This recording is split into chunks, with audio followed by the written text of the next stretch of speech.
Right now we're at 90 student athletes right here playing for our football program, and we're very happy about the numbers because we worked them hard this summer, and I had a feeling that we were going to lose some kids, and we did. We lost a few, but what was important was the fact that we saw who was going to stick with it, who was going to be there for us, and we tell them that the ones that were willing to get through that, we knew that they were going to have our backs out on the field. All starts at the quarterback position. You have a really gifted athlete in Eli Ackerman. Talk about him, the talents that he possesses, and the leadership skills that he brings to the offensive unit. Yes, sir. He's athletic. There's no doubt about that. What we've asked and stressed with Eli is showing more leadership, and we're not just talking about talking. We're talking about what he does. And that young man never missed a day in the weight room all summer long. He was here every day, 100% attendance. And he showed me by his work ethic that he is a leader. And very pleased to where he's at. He's not there yet. We've got to still get him to improve on his reads. We've got to get him to improve on his ball handling. But overall, I'm pretty pleased with where he's at, and we're expecting a lot out of him. You have one of the top running backs in the county from last year, J.J. Benton. Talk about the progress that he's made coming into this season and the expectations that you have for him and the depth in your backfield. Yes, sir. J.J. also another kid that has not missed a day in the weight room. He had one time where he went to the doctor but worked very hard this summer. And I told him if he's a kid we're going to rely on, he's got to be the workhorse for us carrying the ball. He's got to be in great physical shape. And that's one of the things that we worked hard on. And at the very beginning of the summer, we had to make sure that he understood that I was going to work him, and I was going to be behind him, getting on him the whole summer long. And he's done a great job. He's worked very hard. We're talented. We're athletic when it comes to our receiving core.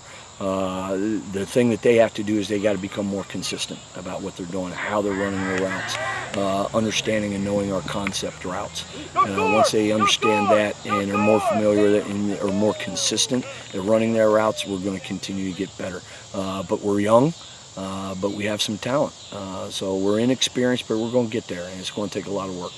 You have all that talent on offense, but it doesn't happen without a good offensive line. Just talk about the leaders that you have on that line. Mm-hmm. Offensive line, I'm going to be honest with you, that's a concern we have. Physical strength on our offensive line, but again, we had an offensive line and defensive line that worked their butts off over the summer in the weight room, so we made some progress there. The other part of it is there's a difference when you get out there on the football field and being aggressive. You can be strong in the weight room, but it doesn't mean you're going to be aggressive on the football field, and we're working with that in our individual drills, making them more aggressive on the offensive line. And we talk about the talent that we have in the backfield, quarterback and wide receivers. Doesn't mean anything if we don't get the job done in the trenches. We'll talk about trenches on the other side. You have a lot of strength with your 6'6" defensive end, Nick Saldivari. Talk about these kids and the leadership that you have in the defensive backfield, the linebacking crew, and the line. Well, defensive line-wise, right now, Shimmer's going to be our Mike linebacker. He's going to be our middle linebacker. So he's going to be anchoring that middle of that defense. We have a young man by the name of Daniel Morrison who is going to be a bright spot for us at defensive end, sophomore. And we expect big things from him. He's really going to do well. We're impressed with what he's done in the weight room over the summer and what he's done so far out here on the field. So, and again, that's where games are won and lost. They're in the trenches. So we're expecting a lot out of them, and we still got a long ways to go with our defensive line. We don't have a lot of depth. So the weight room, again, was very important to try to keep us healthy throughout that year. I know you're just in this for a few months. You came off a softball state championship title. Yes, what the expectations are for these kids coming into, I mean, basically they're a 2A school, moved up to 3A, and arguably the toughest conference in the state. Mm-hmm. How do you prep these kids, and what are the goals and expectations for them? Well, first of all, my expectations are no different here on the football field than what they were for us on the softball field.